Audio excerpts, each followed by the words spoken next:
नमस्कार दोस्तों। भारत एकेडमी के इस यूट्यूब प्लेटफॉर्म पर आप सबका स्वागत है।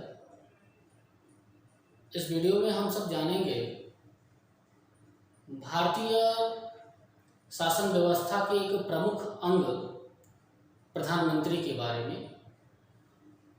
ऐसा हम सब जानते हैं कि भारतीय शासन प्रणाली में राष्ट्रपति कार्यपालिका का संवैधानिक प्रमुख होता है, नॉमिनल हेड होता है। President is a nominal head of educative union educative. लेकिन जो रियल हेड होता है, जो वास्तविक प्रमुख होता है, वह प्रधानमंत्री होता है। हमारी कार्यपालिका में, भारतीय कार्यपालिका में प्रधानमंत्री वास्तविक प्रमुख होता है। तो प्रधानमंत्री होता कौन है? प्रधानमंत्री संसद के द्वारा चुना जाता है, क्योंकि हमारे देश में संसदीय शासन प्रणाली है। हमारे देश में संसदीय शासन प्रणाली है। इंग्लिश में बोले तो पार्लियामेंट्री गवर्नेंस सिस्टम इंडिया में है, और ये प्रणाली ब्रिटेन से ली गई है। संसदीय शासन प्रणाली में संसद ही यह तय करती है कि शासन कौन करेगा। जैसा आप सब जानते होंगे कि संसद, भारतीय संसद की 3 अंग हैं: राष्ट्रपति, राज्यसभा और लोकसभा। ये राष्ट्रपति जो है वो संसद का अभिन्न अंग है। राष्ट्रपति संसद का एक अभिन्न अंग है। ठीक उसी प्रकार से जैसे हमारे शरीर पे जो कपड़ा है वह हमारे शरीर का एक अभिन्न अंग है, लेकिन कपड़ा हमारा शरीर नहीं है। ठीक उसी प्रकार से राष्ट्रपति संसद का अंग तो है, लेकिन राष्ट्रपति संसद का सदस्य नहीं है। यहाँ आप सब स्पष्ट रूप से जाने कि राष्ट्रपति संसद का अंग है, अभिन्न अंग है। ऐसा अंग जिसको संसद से अलग नहीं किया जा सकता, लेकिन राष्ट्रपति संसद का सदस्य नहीं है। यहाँ हम देखें कि हमारे संसद में 2 सदन हैं। एक सदन को हम सब राज्यसभा के नाम से जानते हैं, तो दूसरे सदन को हम सब लोकसभा के नाम से जानते हैं। राज्यसभा,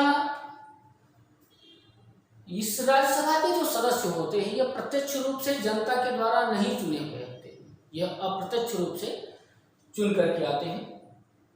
लोकसभा एक ऐसा सदन है जिसके सदस्य प्रत्यक्ष रूप से प्रत्येक 5 वर्ष पर, और यहाँ तक अगर 5 वर्ष से पहले भी अगर लोकसभा विघटित हो जाती है, तो उससे पहले भी इसके सदस्य चुन करके आते हैं।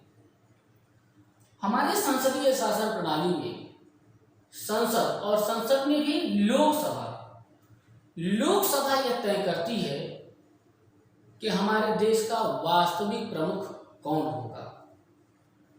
लोकसभा आज वर्तमान की परिप्रेक्ष्य में अगर देखें तो लोकसभा में निर्वाचित सदस्यों की संख्या है 543, और इस 543 के आधा यानी 1/2, यानी अगर हम 1/2 करें तो 271.5 होगा, लेकिन ये तो होगा नहीं, क्योंकि मोर देन 50%, आधे से अधिक सदस्य, यानी कि 272 सदस्य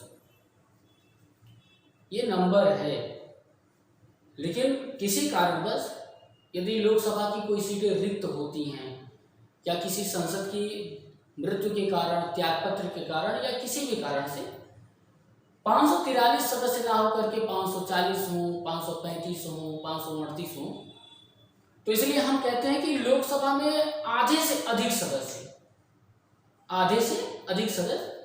जिसे भी अपना नेता चुन ले, जिसे भी अपना नेता चुन ले, शर्त ये कही है कि उसकी उम्र 25 साल से अधिक होनी चाहिए। जिसे भी वो अपना नेता चुन ले उसे राष्ट्रपति प्रधानमंत्री के रूप में नियुक्त करता है। प्रधानमंत्री कौन होता है?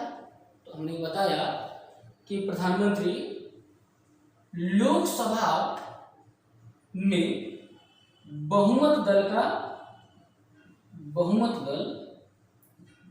का नेता होता है। यहां बहुमत दल है, जरूरी नहीं कि एक ही राजनीतिक पार्टी को पूर्ण बहुमत प्राप्त हो।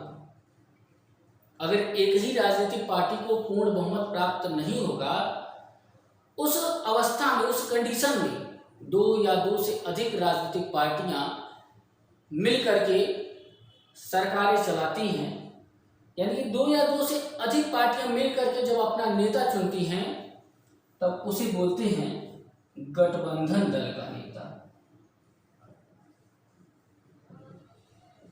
गठबंधन दल का नेता यानी जब किसी राजनीतिक पार्टी को बहुमत ना प्राप्त हो, उस अवस्था में गठबंधन दल का जो नेता होता है उसी को राष्ट्रपति प्रधानमंत्री के रूप में नियुक्त करता है।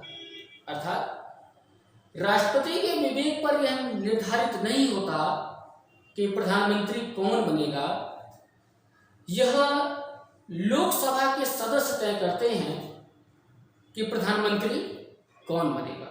अर्थात एक शब्दों में यदि हम कहें तो हम कह सकते हैं कि हमारा प्रधानमंत्री, भारत का प्रधानमंत्री लोकसभा में बहुमत दल का नेता होता है और यह संघ की जो कार्यपालिका शक्ति है उसका वास्तविक प्रमुख होता है। संघ की पूरी शक्ति इसी में निहित होती है। राष्ट्रपति जो है वह नाम मात्र का प्रमुख है, वास्तविक प्रमुख प्रधानमंत्री ही होता है। तो अभी तक हमने इस वीडियो में सिर्फ और सिर्फ प्रधानमंत्री के बारे में जाना, संक्षिप्त में जाना। प्रधानमंत्री के बारे में और अधिक जानकारियों के लिए हम मिलेंगे आपसे जल्द ही अपने नेक्स्ट वीडियो में। तब तक के लिए धन्यवाद।